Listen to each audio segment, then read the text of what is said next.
Sociology in simple way YouTube channel में आप सभी साथियों और विद्यार्थियों का बहुत बहुत स्वागत है। मैं Zakir Hussain Abbasi, assistant professor, SGG government college Banswara. आज हम प्राकल्पना के महत्व और सीमाओं के बारे में पढ़ेंगे। पिछले 2 भागों के अंतर्गत हमने प्राकल्पना को और पढ़ लिया था, जिसके अंतर्गत हमने प्राकल्पना के अर्थ और विशेषता इसका अध्ययन हमने पार्ट 1 में, जबकि पार्ट 2 में हमने प्राकल्पना के प्रकार और प्राकल्पना के स्रोतों के बारे में पढ़ा था। तो आज का जो हमारा टॉपिक है, या आज का मेरा जो वीडियो है, वो प्राकल्पनाओं के महत्व और सीमाओं से संबंधित है। यानी प्राकल्पनाओं का क्या महत्व है, सामाजिक अनुसंधान में प्राकल्पनाएं किस प्रकार महत्वपूर्ण हैं, क्या इसके गुण हैं, किस प्रकार ये लाभदायक हैं और कौन कौन से दोष इसमें शामिल हैं। तो आगे देखिए, हम शुरुआत करते हैं प्राकल्पना के महत्व से। तो प्राकल्पना के महत्व के बारे में विद्वानों ने प्राकल्पना की तुलना ध्रुव तारे और कुतुब मीनार से की। यानी कि विद्वानों ने यह कहा कि जिस प्रकार कुछ समुद्र में जहाज़ों को रास्ता दिखाने के लिए ध्रुव तारे का प्रयोग किया जाता है, या अगर कोई व्यक्ति अपना रास्ता भटक जाए या वह कहीं गुम जाए, तो उसे सही रास्ता पता करने के लिए अगर उसके पास कोई राहगीर, कोई व्यक्ति, कोई यंत्र ना हो, तो वह ध्रुव तारे के माध्यम से अपने गंतव्य स्थान तक पहुंच सकता है। मैक्स वेबर ने प्राकल्पना के महत्व के बारे में यह बताया कि उन्होंने कहा कि प्राकल्पना से प्रत्येक वैज्ञानिक अन्वेषण में नए प्रश्नों को प्रोत्साहन मिलता है। यानी कि प्राकल्पना के माध्यम से प्रत्येक वैज्ञानिक को अन्वेषण में, अपनी खोज में नए प्रश्नों को प्रोत्साहन मिलता है। यानी वो प्रोत्साहित होते हैं नए प्रश्नों का निर्माण करने में। अगर प्राकल्पना ना हो तो नए प्रश्नों का निर्माण ही नहीं हो पाएगा।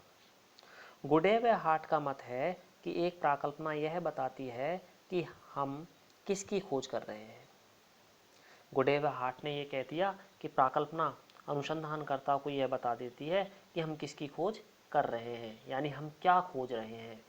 और यदि मान लो कि अनुसंधानकर्ता अपने रास्ते से भटकता है, तो प्राकल्पना उसे सीधे रास्ते पर ले आती है और उससे यह कहती है कि आप का जो क्षेत्र है वो ये है, इसलिए आप इस क्षेत्र में आगे बढ़िए, आप जो दूसरे क्षेत्र में जा रहे हैं वो आपका रास्ता नहीं है।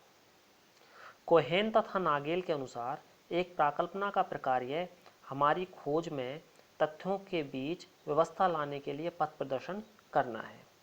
प्राकल्पना का प्रकार्य बता दिया इन्होंने, किसने? कोहेन और नागेल ने, कि प्राकल्पना जो है, जो हम खोज रहे हैं या हम जो खोजना चाहते हैं, खोजने के लिए हम तथ्यों का संकलन करते हैं, तो हमारी खोज में तथ्यों के बीच व्यवस्था लाने के लिए हमारा क्या करते हैं? पथ प्रदर्शन, हमें रास्ता दिखाते हैं। इस प्रकार किसी भी अनुसंधान में प्राकल्पना के अभाव में निश्चयात्मक निष्कर्ष निकालना कठिन होता है। यानी निश्चित कोई भी निष्कर्ष हम प्राकल्पना के अभाव में नहीं निकाल सकते। प्राकल्पना के अभाव में अध्ययनकर्ता अपना मार्ग भटक सकता है। इसी के द्वारा वह सत्य और असत्य की पुष्टि करता है। यानी कि सत्य असत्य की पुष्टि कैसे करता है? जब वह प्राकल्पना का निर्माण कर लेता है, जो अनुसंधानकर्ता सोचता है उसका वह अंत में निष्कर्ष के माध्यम से यह देखता है कि वह सत्य है या असत्य है, और अपने विषय से संबंधित वास्तविकता का पता करता है। यानी कि उसका जो विषय है उससे संबंध में क्या वास्तविकता है, यानी वह जो सोचता था या उसने जो प्राकल्पना का निर्माण किया है, अगर वह सही है तो उसका सोचना ठीक था, अगर वह गलत साबित होती है, असत्य सिद्ध होती है, तो उसका सोचना गलत है। यानी कि जो वह सोचता है ऐसा समाज नहीं सोचता।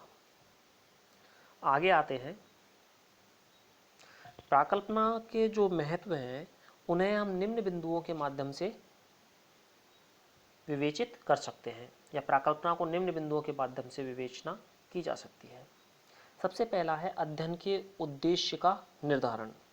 प्राकल्पना किसी भी अनुसंधानकर्ता का अनुसंधान के अध्ययन का जो उद्देश्य है उसका निर्धारण करता है। वह का मतलब यहाँ किससे है?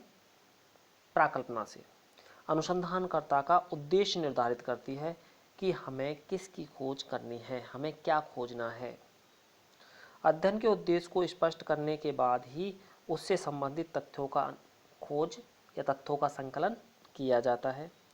प्राकल्पनाएं हमें यह बताती हैं कि हमें किन तथ्यों का संकलन करना है और किन का नहीं, कौन से तथ्य हमारे लिए सही होंगे, हमारे लिए सार्थक होंगे, और कौन से तथ्य हमारे लिए निरर्थक होंगे। अगला आता है, प्राकल्पना अनुसंधानकर्ता को या अनुसंधान को उचित दिशा प्रदान करती है। यह अनुसंधानकर्ता का पथ प्रदर्शक है, यानी कि उसको रास्ता दिखाती है, उसे इधर उधर भटकने से रोकती है।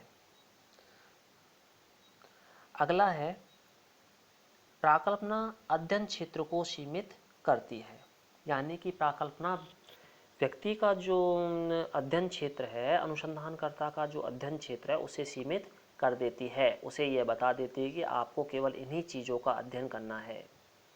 जैसे हमारा जो विषय था सामाजिक अनुसंधान के चरणों के अंतर्गत, हमारी जो समस्या थी वो थी मीडिया का युवा पीढ़ी पर प्रभाव।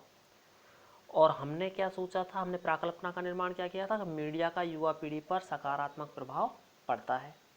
तो हमारा जो अन्वेषण होगा या हमारी जो खोज होगी, हमारा जो तथ्यों का संकलन होगा, वो केवल इस बात पर संकलित होगा या इस बात तक ही निश्चित होगा कि अनुसंधानकर्ता द्वारा इस बात को ही खोज की जाएगी कि मीडिया का युवा पीढ़ी पर सकारात्मक प्रभाव पड़ता है या नकारात्मक।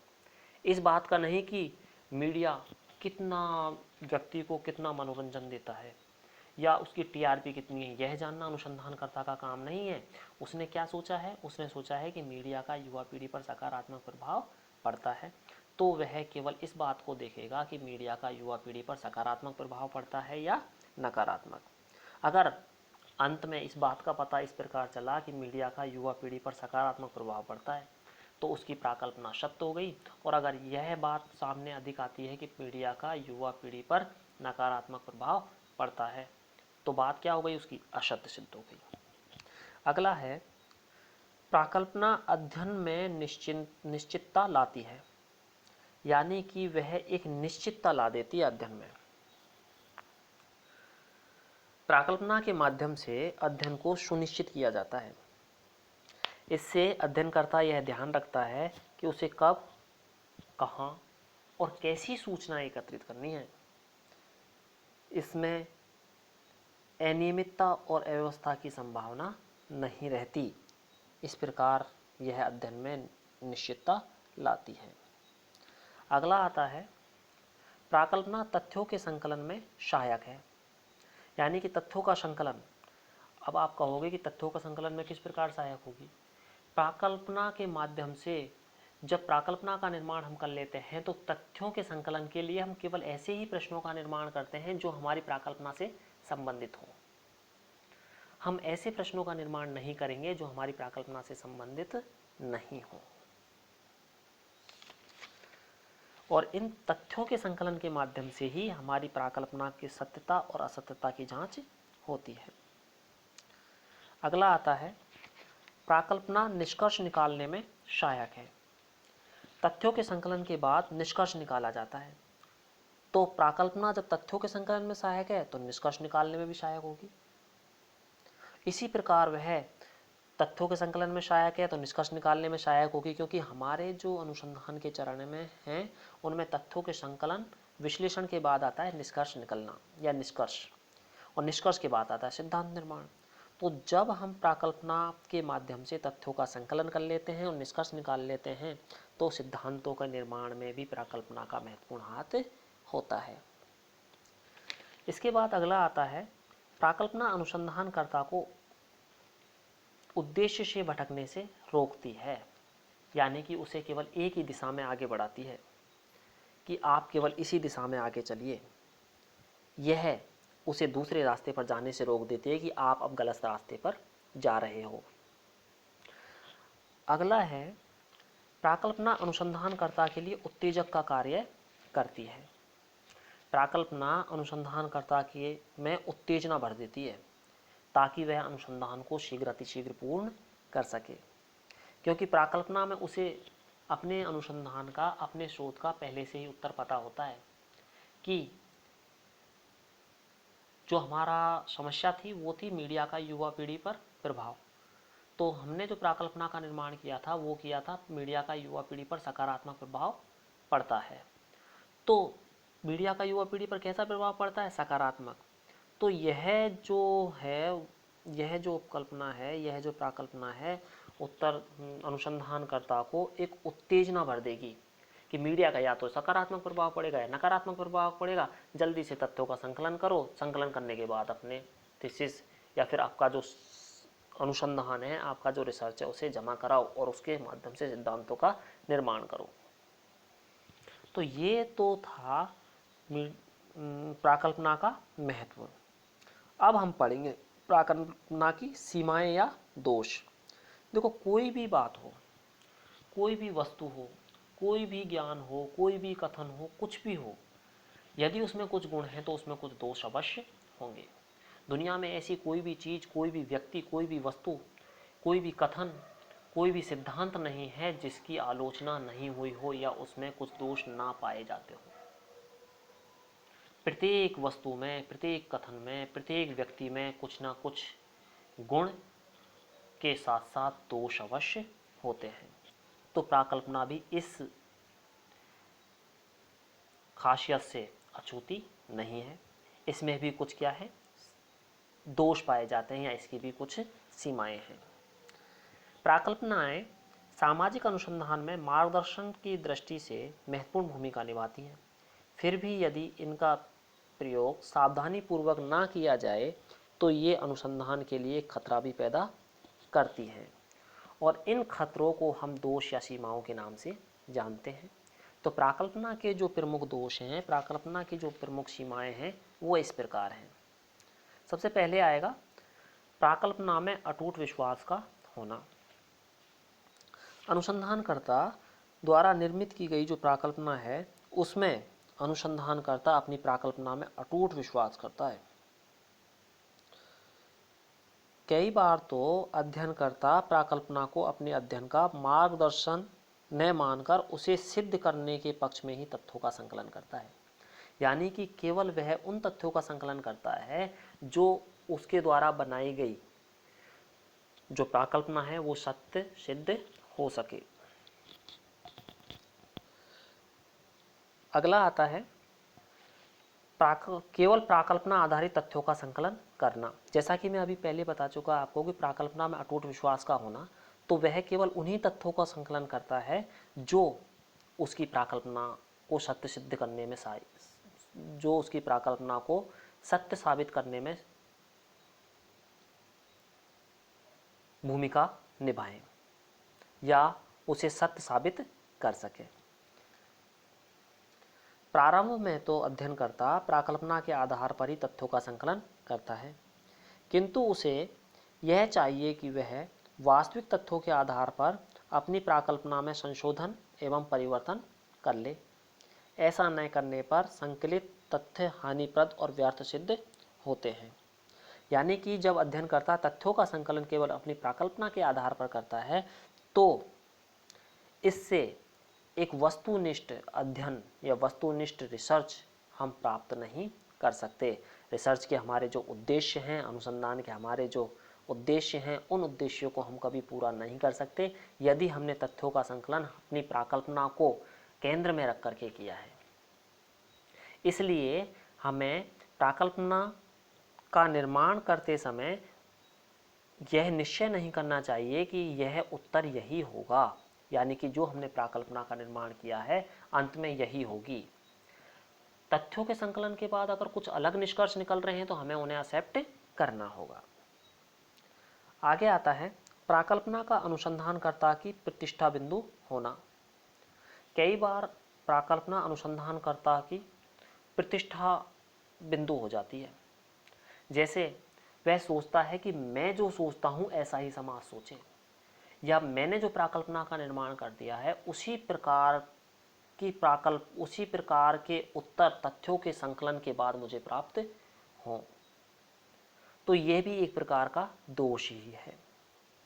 विशिष्ट रुचियों और संवेगों का प्रभाव पड़ता है किस पर? प्राकल्पना पर। अपनी रुचि के आधार पर ही व्यक्ति कुछ भी प्राकल्पना का निर्माण कर देता है, लेकिन जब उससे संबंधित तथ्यों का संकलन करता है तो उसे बहुत परेशानियां होती हैं और संवेगों के प्रभाव में आकर वह प्राकल्पना को चेंज कर देता है या प्राकल्पना से संबंधित ही तथ्यों का संकलन करता है। आगे आता है अनुसंधानकर्ता द्वारा पक्षपातपूर्ण रवैया अपनाना। प्राकल्पना के निर्माण के अंतर्गत अनुसंधानकर्ता द्वारा पक्षपातपूर्ण रवैया अपनाया जाता है। वह केवल उन्हीं तथ्यों का संकलन करता है जो उसकी प्राकल्पना से संबंधित हो। अगर किसी व्यक्ति ने, किसी उत्तरदाता ने उस अनुसंधानकर्ता द्वारा बनाई गई प्राकल्पना के आधार पर उत्तर ना दिया तो वह उसे अपने शोध में शामिल हो सकता है ना करे, क्योंकि वह उसके ईगो हर्ट होता है। वह चाहता है कि जो मैं सोचता हूँ ऐसा ही समाज सोचे, तो ये तो गलत बात है। आगे हम आते हैं प्राकल्पनाओं का। आज हमने पढ़ा इसके महत्व और इसकी सीमाएं। अब हम निष्कर्ष के रूप में आए कि प्राकल्पना का क्या निष्कर्ष है। यह सत्य है कि प्राकल्पना में कुछ दोष हैं, लेकिन फिर भी अनुसंधान में इसके महत्व को नकारा नहीं जा सकता। यानी कि अनुसंधान के अंतर्गत प्राकल्पना का एक महत्व है, महत्वपूर्ण है प्राकल्पना। इसके निर्माण में अनुसंधानकर्ता को अनेक कठिनाइयों का सामना भी करना पड़ता है। जैसे यानी प्राकल्पना का जब अनुसंधानकर्ता निर्माण करता है तो उसे बहुत सी समस्याओं का सामना करना पड़ता है। जैसे घटनाओं की परिवर्तनशीलता, यानी घटनाओं का बदलना। ये अनुसंधानकर्ता ने जब शोध शुरू किया था तो उसने देखा था कि अभी मैं इस प्रकार की प्राकल्पना का निर्माण कर लूँ, लेकिन जब वह तथ्यों का संकलन करने पहुंचा तो घटनाएं बदल गई। यानी कि जो वातावरण था, जिस वातावरण में वह अध्ययन करना चाहता था, पूरा वातावरण ही चेंज हो गया। जैसे इस समय लॉकडाउन चल रहा है, कोविड-19 चल रहा है। अभी कोई अनुसंधान करता अगर मान लो यह अपना रिसर्च का टॉपिक यह ले, अपनी समस्या यह चुने कि कोविड-19 का समाज पर प्रभाव या सामाजिक संबंधों, अर्थव्यवस्था, राजनीतिक व्यवस्था पर कोविड-19 का प्रभाव, तो इस समय अगर मान लो जब आज की तारीख 28 अगस्त 2020 में अगर हम इससे संबंधित तथ्यों का संकलन करते हैं तो लोगों के विचार अलग आएंगे। अगर 6 महीने पहले जब यह शुरू नहीं हुआ था, भारत में लॉकडाउन नहीं लगा था, उससे पहले अगर हम तथ्यों का संकलन करते तो कुछ और विचार आते लोगों के। और आज से 6 महीने बाद जब इसकी वैक्सीन आ जाएगी, 6 महीने बाद, 12 महीने बाद, 2 साल बाद जब इसकी वैक्सीन आ जाएगी, तब अगर इसके बारे में हम अध्ययन करना चाहेंगे तो लोगों के विचार अलग हो जाएंगे। तो इस प्रकार घटनाओं की परिवर्तनशीलता अनुसंधानकर्ता को कठिनाई का सामना करना पड़ता है प्राकल्पना का। यानी प्राकल्पना का निर्माण करने के में उसे घटनाओं में जो परिवर्तनशीलता का गुण है उसके कारण उसे कठिनाई का सामना करना पड़ता है। अनुसंधानकर्ता का पक्षपात, यह भी एक प्रकार की कठिनाई है। तार्किक और कुशल प्रयोग का अभाव, यह भी एक कठिनाई ही है।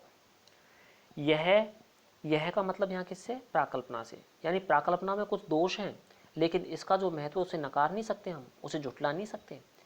तो प्राकल्पना जहाँ एक और अनुसंधानकर्ता को दिशा प्रदान करती है, वहीं दूसरी ओर उसे पथ से भटकने से भी रोकती है कि आप अब गलत रास्ते पर जा रहे हो, इसलिए आप सीधे रास्ते पर आ जाओ। इस प्रकार हमने प्राकल्पना को संपूर्ण रूप से 3 भागों में या 3 वीडियो के माध्यम से समझा। पहले वीडियो में हमने देखा कि प्राकल्पना का क्या मतलब है और इसकी क्या विशेषताएं हैं। दूसरे वीडियो में हमने प्राकल्पना के प्रकार और इसके स्रोतों को जाना। तीसरे वीडियो में यानी कि इस वीडियो में हमने देखा कि या हमने समझा कि प्राकल्पना का महत्व क्या है और प्राकल्पना के दोष क्या हैं। अगले वीडियो में हम प्राकल्पना तो हमारा पूरा हो गया। अब हम अगले वीडियो में अपने पाठ्यक्रम के अनुसार आगे के टॉपिक के बारे में चर्चा करेंगे जो सामाजिक अनुसंधान से संबंधित ही होगा। धन्यवाद।